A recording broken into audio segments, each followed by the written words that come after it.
de um formato de armazenamento tradicional, 3 tipos de locais, basicamente, podemos dizer até 4, mas vamos trabalhar em cima dos 3 principais aqui. O primeiro deles é o on-premise, eu tenho a caixa na minha casa, então a máquina fisicamente está dentro da minha casa, né? Eu compro essa caixa, tradicionalmente. A segunda é através de um provedor de cloud, de serviço gerenciado, isso pode ser até um colocation, né?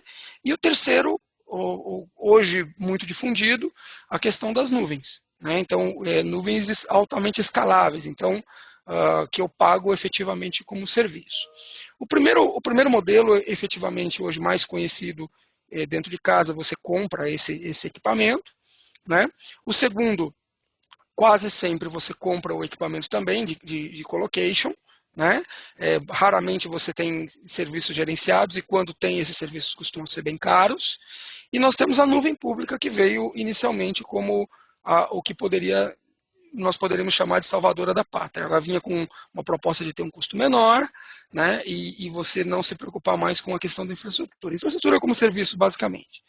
Só que nós dificilmente vamos encontrar uma organização que tenha apenas um método. Né? Então, seja hora backup, tem que estar um ambiente externo, hora o meu disaster recovery, hora eu tenho equipamentos internos, mas eu tenho equipamentos também em colocation, tenho equipamentos em cloud. Isso tudo acabou se tornando uma confusão imensa, porque o meu dado hora antes controlado e armazenado, ele agora está em silos de armazenamento. Então, eles estão em locais diferentes. Né? Então, a migração desse dado se tornou complexa. Se eu fiz uma aliança com uma determinada marca de nuvem, para que eu retire esse dado de lá depois, é um transtorno, é quase impossível, eu tenho que baixar tudo isso, a migração é meio complexa, muitas vezes há um downtime da operação para a migração, e pior ainda é quando eu tenho serviços gerenciados e esses serviços, quando eu preciso bater nesses repositórios, chegar nesses repositórios tendo realidades de armazenamento completamente diferentes. Então, aí entra a nossa operação e a CDTI é a nossa parceira estratégica nesse ponto. A Zadara não é apenas um sistema de armazenamento tradicional. Então, nós não ingressamos na questão do armazenamento, enxergando o armazenamento como uma caixa física que pode ser transportada para qualquer local. Nós temos uma forma muito interessante, e é isso que revolucionou, inclusive, a questão da própria nuvem, a possibilidade de fazer uma convergência para serviços gerenciados. Então, a Zadara ela tem uma patente, essa patente chama-se VPSA, que é Virtual Private Storage Array. Tá? É uma tecnologia, depois a gente pode entrar um pouco mais de detalhes sobre isso, que é a capacidade de entregar storages dedicados, entenda, discos físicos, a controladora do disco físico, cache, um tenant seu, tá? A gestão sua, controle de IOP seu, escalar em performance para cima ou para baixo, criar LUMs, criar volumes, apresentar máquinas dessa estrutura, definir políticas de snapshot, toda essa relação que você tem com um storage físico local, só que agora esse storage físico pode estar distribuído em qualquer local. Isso quer dizer o seguinte, a oferta da CDTI para os senhores ela pode colocar um equipamento físico, uma pequena cloud de armazenamento dentro da sua infraestrutura. Então essa é uma oferta, ok? Nós também podemos colocar isso dentro de clouds, ter essa estrutura dentro de clouds e uma cloud escalável da própria CDTI. E por último, entregar esses dados dentro de nuvens públicas.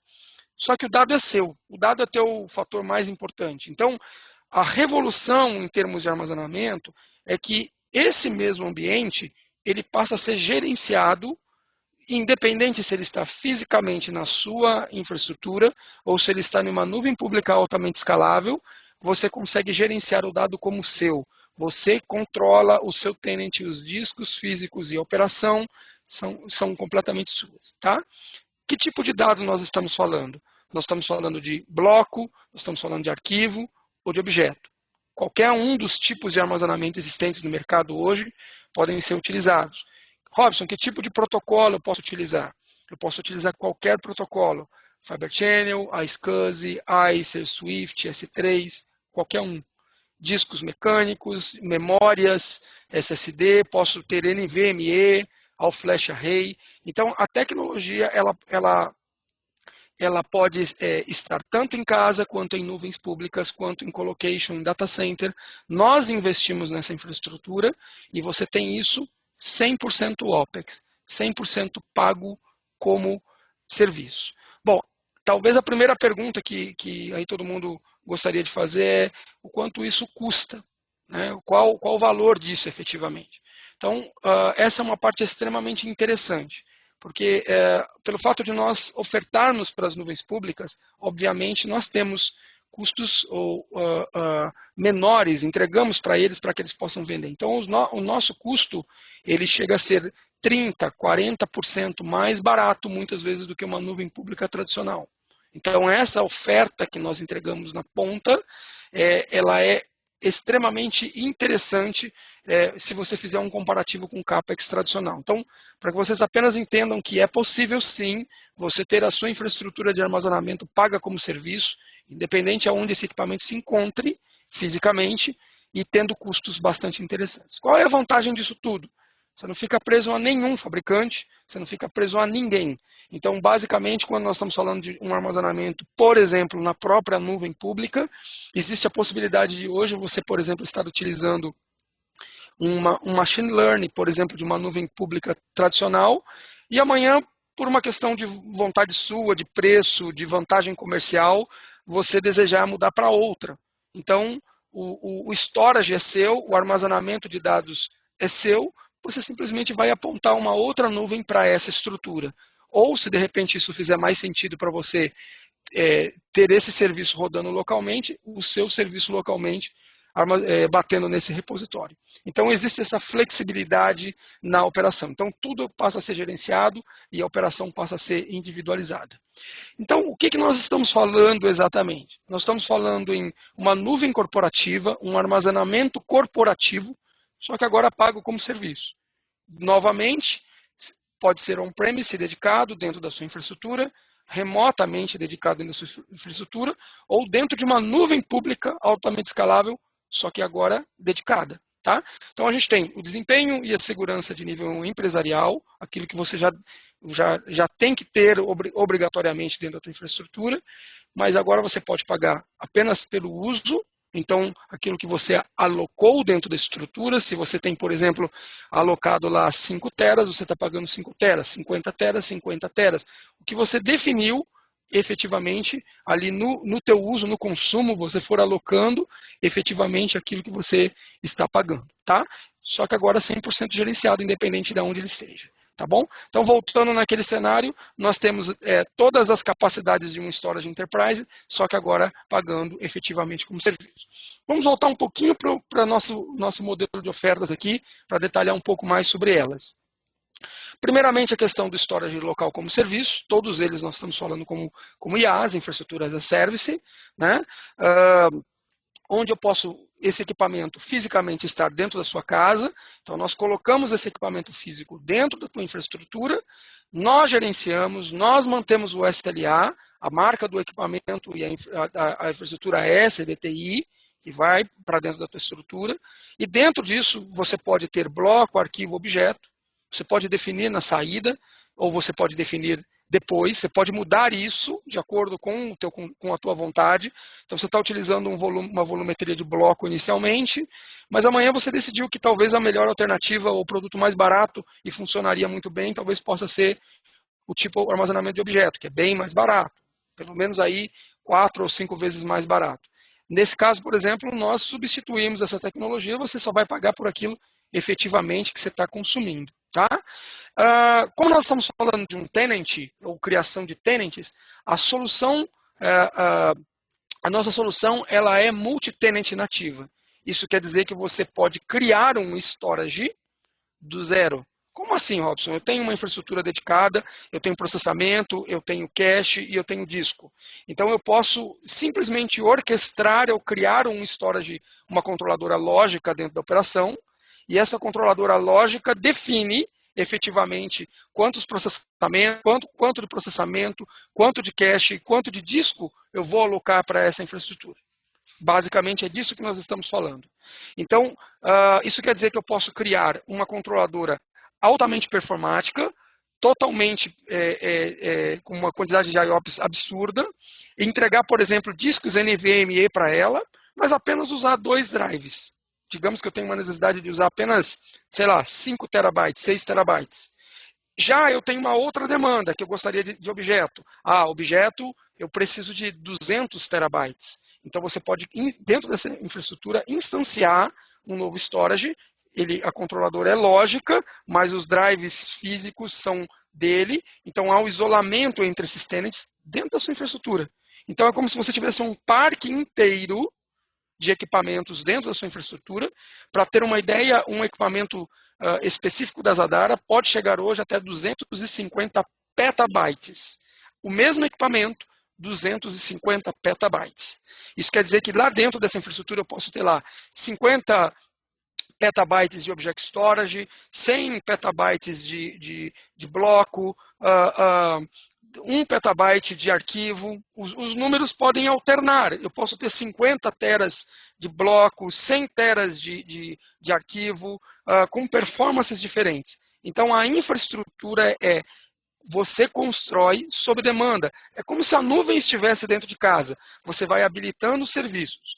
Nós sempre colocamos 50% a mais de equipamento físico do que você precisa. Você está pagando por isso? Não, você não está pagando por isso. Tá? Então, essa falando um pouquinho sobre storage como serviço, storage físico local como serviço. Dentro ele já tem SATA, SAS e SSD, dentro ele já tem todos os protocolos, então você vai brincando de Lego e vai montando a sua infraestrutura internamente. Robson, esse negócio performa? Bom, hoje as maiores instituições do mundo utilizam a nossa solução. Né? Nós temos soluções, a Oracle é uma que consome as nossas soluções, isso é importante dizer, porque há uma dúvida nisso. Nós tiramos muitas vezes equipamentos de alta disponibilidade, nós temos nuvens mundiais, grandes nuvens mundiais de grandes infraestruturas de clientes extremamente sérios. NASA utiliza a nossa solução, por exemplo, mas nós estamos falando de 200 grandes instituições que vendem o produto para praticamente 100% do mercado. Então nós conseguimos entregar Object Storage, aquilo que performa menos, e nessa mesma infraestrutura criar um tenant com 300, 400, 500, 1000 IOPS em uma controladora. Então, a variação dessa estrutura é o que você vai ter efetivamente. Bom dizer que, obviamente, você paga pela essa infraestrutura na medida que você aloca. Então, se você, por exemplo, precisa de uma operação mais performática, então você pode criar uma controladora mais performática e começar a operar. Mas e aí, se por acaso, essa controladora já não é mais o suficiente? Então, você faz um upgrade dessa controladora dentro da sua operação sem parada. Tá? Uma característica nossa é que nós não temos downtime. Então você consegue migrar discos, tipo de RAID, tipo de pool, tipo de aumentar a controladora, diminuir a controladora, tudo sem parar. É o mesmo sentimento de uma nuvem, só que agora dentro de casa. Tá bem?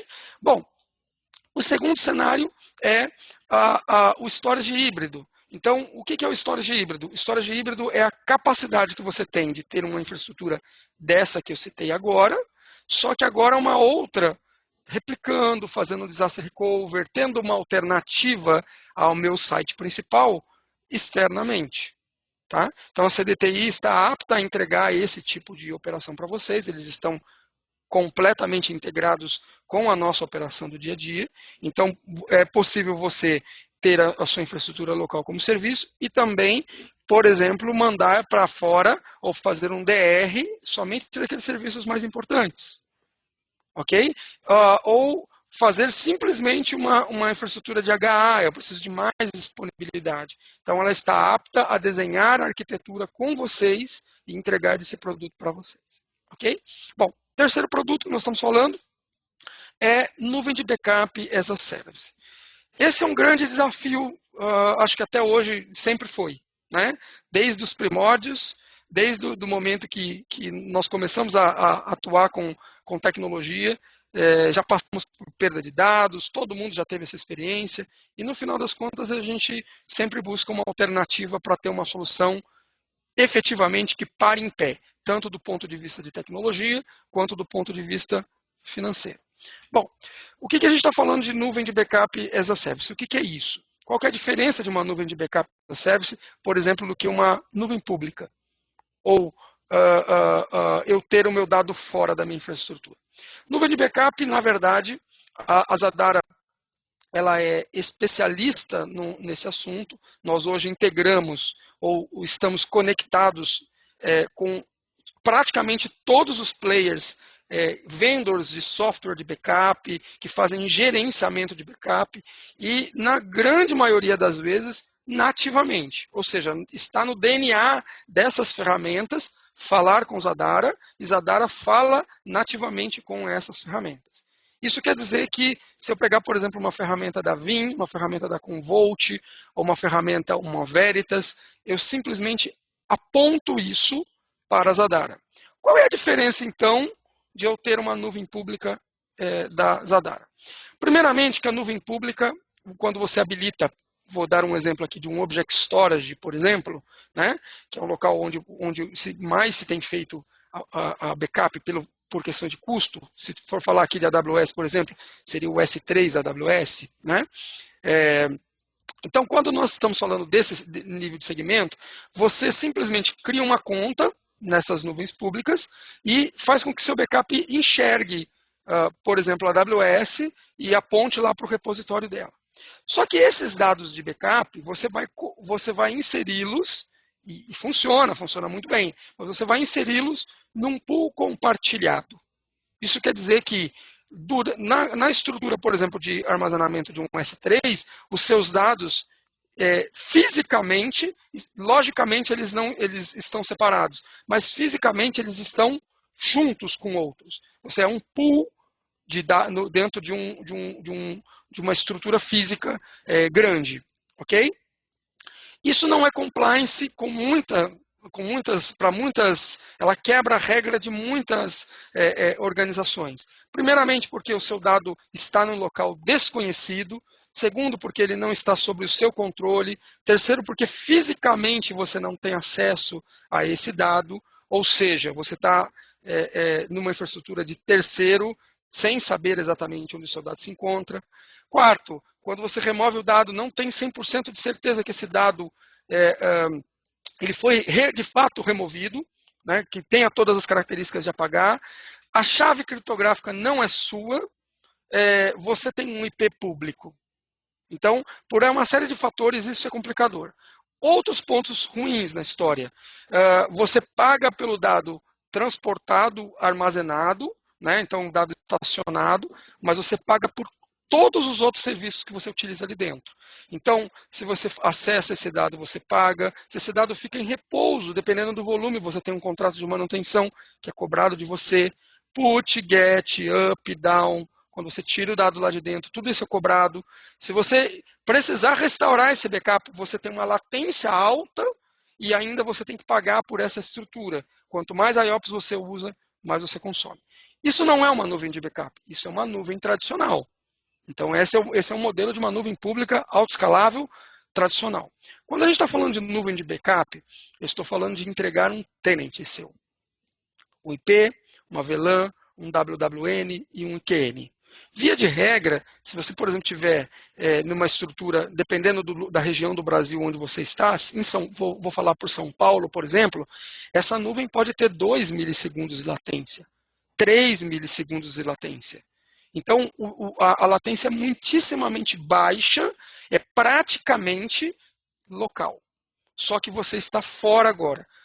E o tenant é seu, é dedicado. Então, você vê performance, você vê os seus discos. Fisicamente, ele tem inclusive o part number, o número de série do teu disco físico do que está lá. Então, se houver, por exemplo, amanhã, por alguma razão, a necessidade do cumprimento da LGPD, então, você fisicamente, nós conseguimos, numa questão gerencial, administrativa, ou mesmo jurídica, nós conseguimos levá-los fisicamente até o local onde o seu disco físico dedicado se encontra, retirar e sacar aquele disco para ser periciado. Então, isso é uma nuvem de backup. Tá?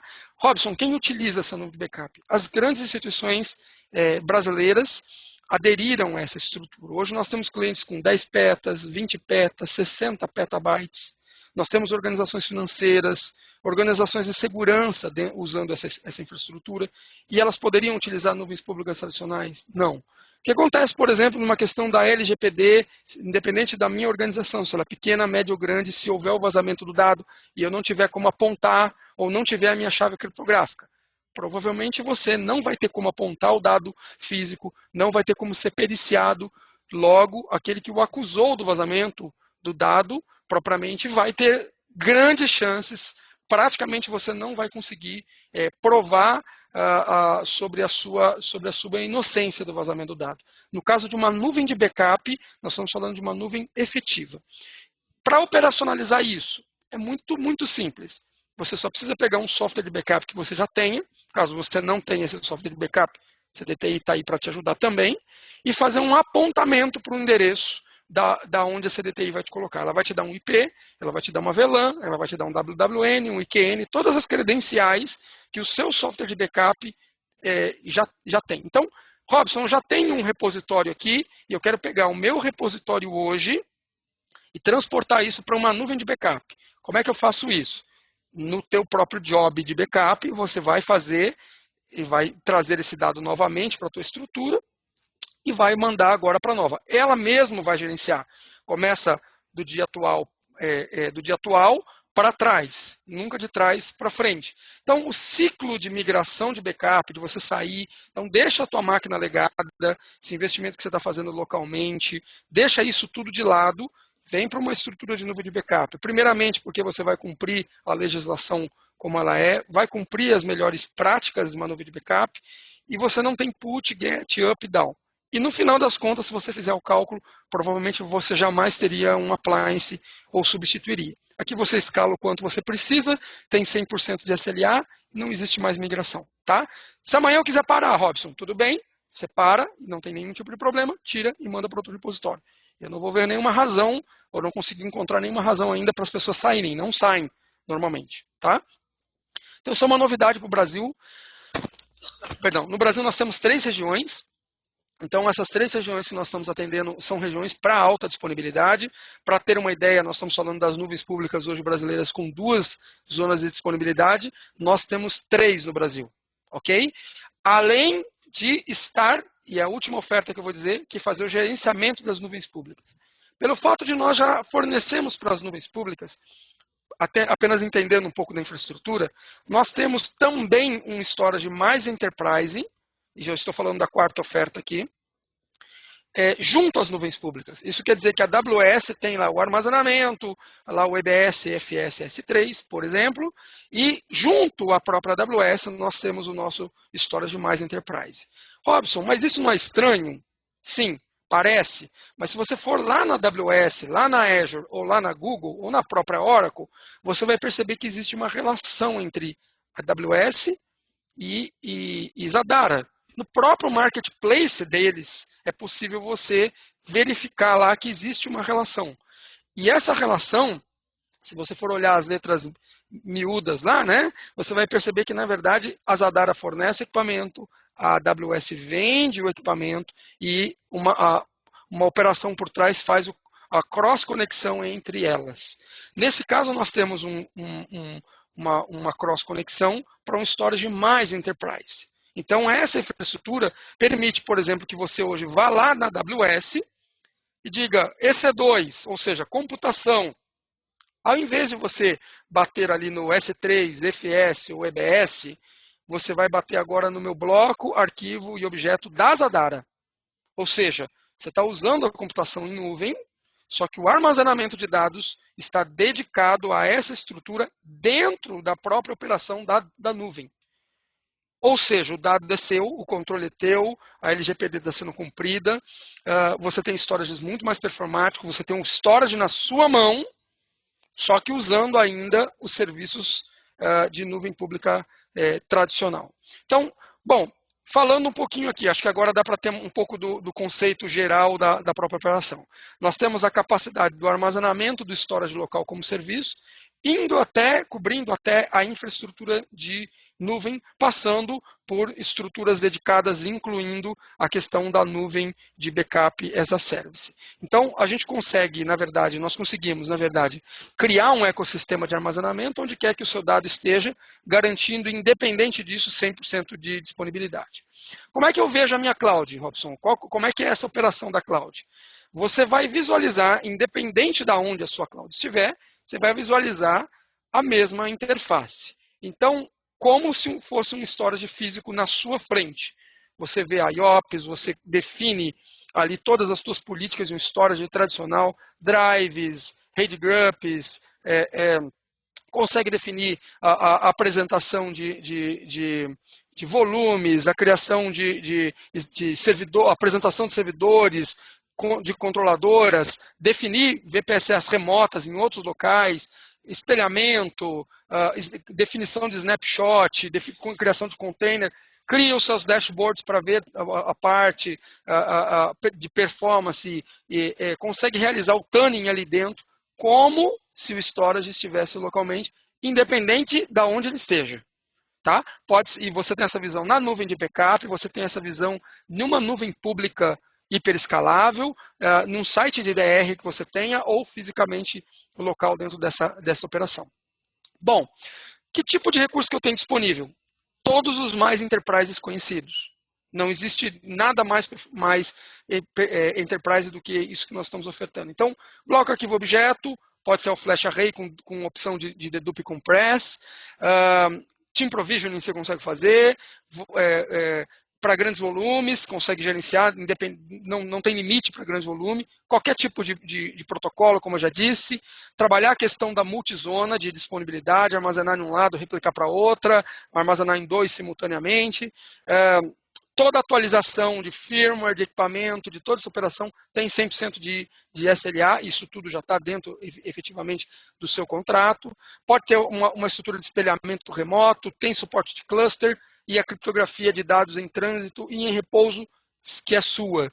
Esse é um ponto extremamente importante e necessário. Né? Como é que eu pago isso? Eu pago isso por hora de consumo, independente de onde o equipamento esteja. Então, eu pago isso por hora de HDD, eu pago isso por hora de SSD. Se eu preciso de uma controladora de uma storage mais performática, eu pago por ela. Se na hora seguinte eu fizer um downgrade dessa operação, então eu pago por esse downgrade, pago menos. Né? Se eu precisar fazer durante uma semana um upgrade dessa minha controladora, ou mudar o tipo de disco, ou aumentar a minha capacidade por causa de um buffer, de uma migração, e depois voltar ao normal, você está pagando apenas os componentes e os elementos desta operação de acordo com o uso que você tem. E ela é cobrada por hora. Isso quer dizer que se você está usando uma controladora menos performática e você quer aumentar a performance na hora seguinte, perfeito. Se na próxima hora você quiser realizar um downgrade dessa operação, você retorna essa operação e passa a pagar o valor que estava lá dentro. Não tem cobrança além disso, ok? Então todos os serviços e todos os custos simplesmente ficam por hora de consumo dessa operação.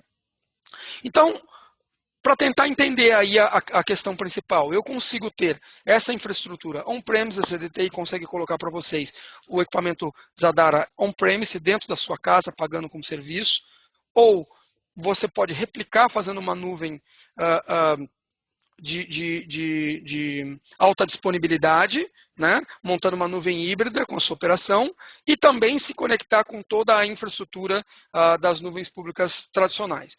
Você fica sem lock-in e cumpre toda a questão da própria legislação. Ok? Gostaria de abrir para perguntas, alguma dúvida?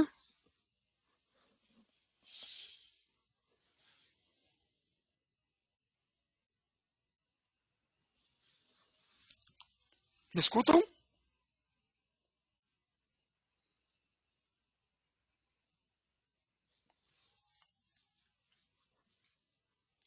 Alex, me escuta? Oi, Robson. Sim, escutando. Pessoal, quem tiver alguma dúvida aí que quiser se manifestar agora, a gente podem falar aí que o Robson vai estar aí disponível para responder, tá? Ou se quiserem encaminhar via chat também, a gente posteriormente pode estar encaminhando as respostas por e-mail, se for o caso, tá?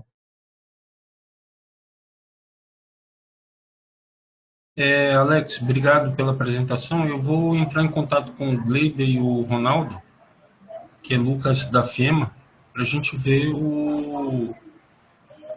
as características dessa solução e ver o que a gente pode adotar até que um ambiente VMware lá da gente. Tá ok? Tá bom, Lucas. A gente fica aguardando aí a agenda. Lucas, nós temos integração nativa com o VMware também, tá? Só para saber, uma relação. Eu vi, me interessou muito pelo dashboard, pela forma de bloco, da variedade de não estar preso a um fabricante, isso interessa a gente. Aí eu alinho com o Gleiber, com o Ronaldo, para a gente traçar uma estratégia aí até o final do ano, tá bom? Ok, muito obrigado. Tá bom, Lucas, obrigado.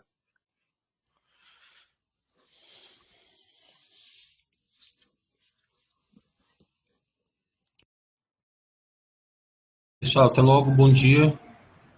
Bom dia. Bom dia, Lucas. Pessoal, eu vou compartilhar com vocês aqui o e-mail, tá? Caso vocês queiram tirar alguma dúvida, se aprofundar em alguma característica, em alguma necessidade específica, por favor, nos mandem um e-mail solicitando um contato que a gente marca um Webex com vocês privado para poder estar discutindo caso a caso, tá bom? Tá aí no bate-papo meu e-mail. Fiquem à vontade para fazer contato e eu agradeço aí a presença de todos vocês pelo tempo. Tá todo mundo em casa, né, com essa questão aí do isolamento social e a gente tem tentado fazer algumas ações aí na intenção de levar para vocês maiores informações aí sobre as soluções que a gente comercializa. Tá? Eu agradeço a presença de todos vocês mais uma vez e tá aí já o meu e-mail no bate-papo para quem quiser tirar alguma dúvida ou marcar uma reunião aí online para a gente poder discutir as necessidades em particular. Obrigado e bom dia a todos. Bom dia, bom dia.